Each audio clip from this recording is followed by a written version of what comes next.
Hello, I'm ABX Toycat, and Minecraft Mob Armor has a massively major problem, and that is the lack of a leather Nautilus or Netherite horse armor, something which Mojang has decided to fix. Netherite horse armor is coming to Minecraft! Well, they decided to fix half of it at least, and what they confirmed on Twitter just afterwards is that this would be the final development update for the Mounts of Mayhem drop. That's right, these are the last features coming to the drop, and so given that they are the last features for the last drop of the year, today I figured I would guide you through the 4 biggest, just like we like to do, in these 4 sections of the video, and so this is going to be a big update to everything happening in Minecraft, perhaps our last big update of the year, which is very exciting, it has to be said, but let's get into it right here, because the 1.21.130 update is also known as the Mounts of Mayhem, and is going to be releasing for both Java and Bedrock in December. That is still the only thing that Minecraft have officially said. We can, peruse a little bit more, we can guess a little bit more, but for now, let's talk about the biggest feature inside of it, because I think for many players, genuinely at this point, the answer is going to be Netherite horse armor. And so how do you get Netherite horse armor? I figured that there were a couple of ways they could have done it. They could have made it super, super rare, just like every other type of horse armor, but instead this is the first horse armor you have to craft. So first you need to go out and you need to find yourself some diamond horse armor, then you need to find yourself a Netherite ingot, and then once you've got those two things together with a Netherite template,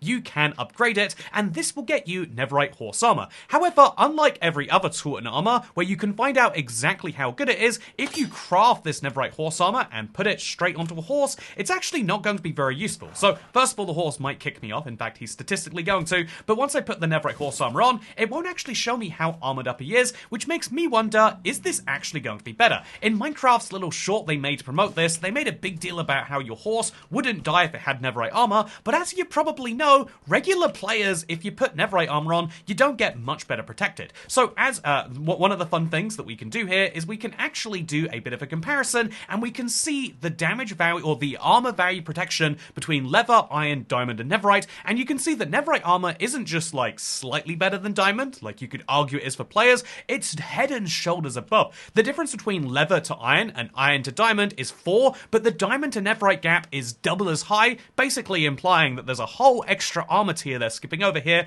and that's before we talk about gold armor. Netherite horse armor is so worth it on a percentage upgrade level, because if we look at the other new types of Netherite armor you can get, this is the 3rd new thing this update, by the way, that can be made into Netherite, so make sure you get those templates and ingots, but here is the Netherite Nautilus armor, which also has the same upgrade, but if we compare it to, say, the spear goes from having 4 damage to having 5, and a slightly longer cooldown in its own way. The sword goes from having 7 damage to having 8, and many pieces of armor go from having the same durability to having slightly more and some knockback resistance. So if you're thinking about the best way to use your smithing template, there is a decent argument to be made that if you have a horse you use all of the time and you think protecting his life is most worthwhile, then it is the best. I would actually fight against this and say that ultimately though, how often does your horse really die? If the answer is all of the time, then yes, but I would actually say that my horses rarely die from combat because I'm rarely in the most stressful combat situations with them,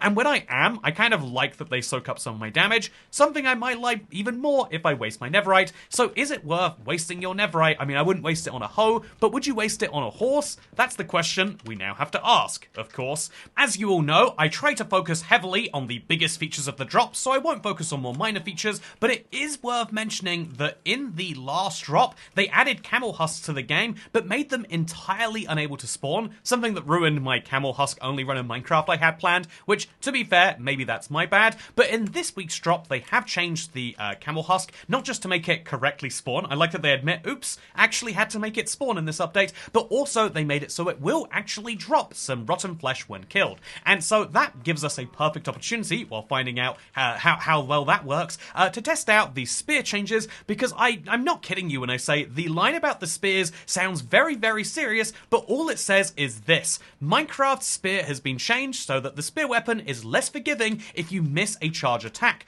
What does that mean? I don't know, like, what forgivingness means in this context. You can clearly see still that it's really effective to continuously spear something. Is it less forgiving, like it won't let me attack too far to the side? I've tried, it doesn't look like it is. It looks more forgiving than before, if anything. I cannot quite understand what has changed about the charge attack in Minecraft, but according to Mojang's own changelog, it looks like it has, and if you think you can tell what it is, I would love to hear how you believe this has changed. But what's interesting also is that on Java, they've added a new advancement for spearing 5 separate enemies, and so oftentimes, not always, and it's not a guarantee, oftentimes when there's a new Java advancement, it's a sign they're going to add something new to Bedrock as far as achievements go, and right now the achievements on Bedrock are an awkward like 2,790, and so it could be that the Mounts of Mayhem drop is getting a brand new achievement for Bedrock. But yeah, it's also, wait, you know what?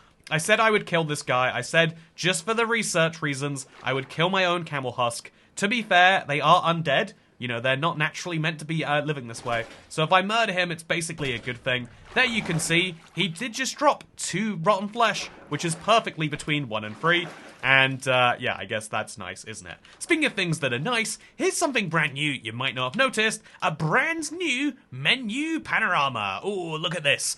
This is something that every update has, and it's usually a sign that they consider the update to be finished. You know, that alongside stuff like music changes or music discs. There are none of those things in this drop, but there is this brand new panorama added at the same time on Java and Bedrock, and so you might be thinking, oh, that's nice, we've got the same panorama, but here's a fun little game I want to play with all of you.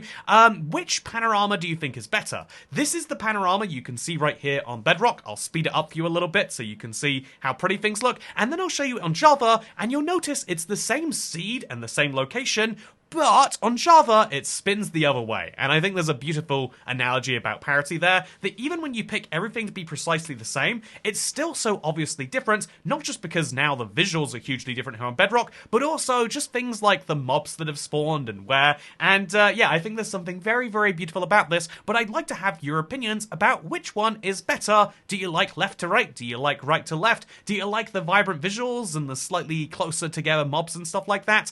Because the panorama is here, and something that you might find fun, even more fun than this, is the fact that new panoramas are only for people on vibrant visuals. If you play fancy, it looks like this instead, the kind of default preview background, which is very interesting. In previous updates, they've made a separate panorama for vibrant visuals. Will they do that for this one? Well, we can't see it if it's in the preview at the very least, so there's something interesting. Speaking of interesting, I've got one last major feature, and it's an entirely new mob that they've added. But before I get into it, I feel like we have to go through the changelog a little here, because usually the point of these videos is to simplify the changelog down and to help people understand it as quickly and easily as possible, but this changelog has a lot of those tiny changes that they're making at the last minute, which are kind of important to note. So one of these is the fact that the parched will now take freezing damage when in snow, and it's no longer going to be affected by weakness. This kind of is interesting because it does have that little bit of like a twist that like, oh, I wonder if the lack of freezing damage in snow was because they took the, you know, like the stray and kind of just ported it over to the deserts. But what's also interesting is the fact that they've changed zombie horses in quite a bit. Old zombie horses will now properly upgrade. Wild zombie horses will become unleashable if a zombie mounts them. That is fascinating. The zombie horse spawn egg now matches the color tint of the zombie horse. Zombie riders will no longer look for a new mount. Zombie horses will spawn less frequently on peaceful difficulty. What an interesting change, but like such a minor one there, right? Zombie horses can be leashed if they're untamed, but not when mounted. Also, we've got the changes to do with wooden spears now playing the correct sound effects. We've got the spear having a dedicated attack and interaction button when playing with a controller. The spear lunge can be used in creative mode regardless of hunger. That's a nice little creative only change. There's all these sorts of quality of life changes that you don't necessarily see that they do need to fix in there, which I think is really cool for noticing. But one of the biggest ones is the fact that, yep, you can fix an issue where blocks moved by pistons are too dark. That is something that everyone who has ever used a piston has just gone like, oh, that's a weird Bedrock quirk. They fixed it. Isn't that nuts? Fixed water being rendered too opaque. Light absorption in water has been changed from 2 to 1 to match Java. I remember this being mentioned happening a while ago, but they've actually done it. Archaeology items were sometimes rendering as black. I love the number of things that are in this fix as well as actually rolling out the features. And yeah, the final, you know, like the final feature here is the Coral Zombie Nautilus, which is a new zombie Nautilus variant which spawns in warm oceans, replacing replacing the normal zombie Nautilus. Visual variant and functions identical to the normal zombie Nautilus, which is just fascinating, so let's go give it a look. So here is a zombie Nautilus spawned in the desert. As you can see, not a very good idea, but this is what they look like, and this is me, therefore, going into the ocean, a warm ocean, which you can see has coral, and then spawning some of them over here, and that is a very different version of the mob, and it's just so interesting because this, you know, this right here, a whole new variant of the mob, exclusive to a warm ocean, is kind of the tie-in of Minecraft's yearly theme. Whether they've known it or not, there have been huge changes to the desert. We're not just talking, or huge changes to the warm biomes. We're not just talking about like camels spawning there naturally and the fact that they have the tall grass and the dry grass and the zombie Nautiluses having special warm variants, or the camel husks or the parched, but we're talking about the fact that it seems like systemically every update this year has affected the desert in some major way, even the more minor updates changing the tinting that it has in vibrant visuals. This is fascinating to me and makes me wonder if they will retroactively announce that even though the 4 drops of this year were all independently themed, if the theme of the year, if the goal for the year was to make deserts more of a special place. I have to wonder if that is the goal, intentionally or not, and yeah, let's set the time to day, by the way, so we can just really look at the final feature of the year, the final new mob being a brand new variant exclusive to warmer oceans, because the warm parts of the game are getting a huge update. Does that mean something for the colder parts of the game for next year? Or indeed, if we're talking about sets of biomes, we could talk about the Nether or the End, but you know, this is where the speculation must end, because ultimately, I think that this is a very decent last preview. It's surprisingly fun having a major new feature, Netherite horse armor, that looks really great, then making some spear changes, which I would like to quickly correct myself. The spear being changed that way wasn't mentioned on the Bedrock changelog, just the Java one, which means that it was presumably already the same accuracy on Bedrock, and maybe they actually did make it either better or the same. But yeah, we've also got the fact that there's a new menu panorama, and then we've got the brand new mob and everything else in between. But this represents the end of the line for 1.21.13.0. You know, it'd be nice if we didn't have such long numbers, because then my rhymes work better. But this isn't the end of the video, because there is a lot of other news that I want to talk about before we conclude here. First of all, this is important. Do you play Minecraft on PC? If you play Minecraft Bedrock on PC, you've noticed that it's probably become unplayable. This is another flaw in the 1.21.120 update, but it is something that can be fixed, which is great, and here's what you need to do. If you are playing this update and you notice things getting laggy, you need to go all the way down to video, which is over here, and yeah, again, setting your render distance to nothing won't fix it, changing any of these settings won't fix anything, but instead what you need to do is scroll all the way to the bottom and find improved input response. This is a setting which apparently can delay your input and change what you see on the screen, but right now it has a memory leak, which is to say all of the stuff that should be being recycled and sent away isn't, which means after just a couple of minutes of playing, your Minecraft will have built up as much memory as you have available, and then it will start to break as it's not able to allot itself anymore. It means that, yeah, you can sit there, my Minecraft was using 40 gigabytes of RAM, and this is not normal, this is not okay, and it is entirely avoidable, which is something I need to say. Also something to say is SoulSteel, the newest Minecraft server, and the one Minecraft themselves are pushing the most. I mean, we all see the giant button every time we log in that says, maybe give me a try, but this is a server that just got an update, according to their Twitter, and it's got an update with a brand new weapon, which can be whatever it is, but there's also a brand new dungeon. This is really interesting because it launched with just 2 dungeons, and I was very curious to see if they were going to treat it like how, you know, say Fortnite treats, or Battle Royale games in general treat their maps, or if they were going to go for a kind of like a continuous evolution approach, and it seems as though the latter is the norm. And so if we go to not our quest journal, but our world, you'll now see that there is a 3rd dungeon to go to, and you can clearly see that there's space for a 4th and a 5th, etc. And so it's actually, and you can look at it in the east here, kind of like Minecraft Dungeons, they've clearly got expansion space, but they want to release it one piece at a time, I guess so people actually enjoy the earlier dungeons more. But yeah, that means there is more reason to play the server. It's not just, you know, 20 minutes of, I guess maybe 2 hours of content and then you're out. There is in fact more, and there is going to be more, which is great news, because, you know, when places say, when companies say like, this is going to be forever, Forever just means, you know, like, if they get the right response, but it seems like they have got the right response. Speaking of right response, this is super weird.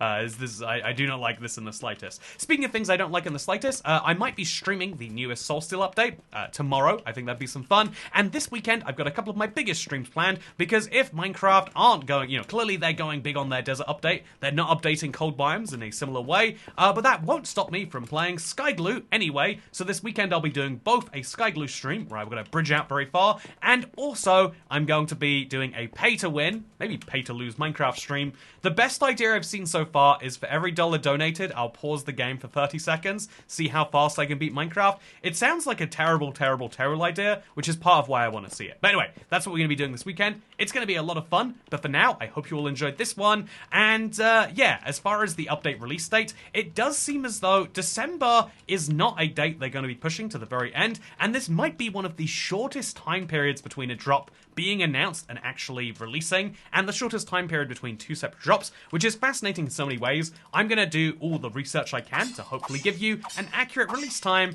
and yeah, if you're interested in that, let me know, and maybe we'll do it this week. But thank you for watching, I hope you all enjoyed, and I'll see you on the boat. This is weird. I've never been to this part of the hub world. But thank you, and goodbye.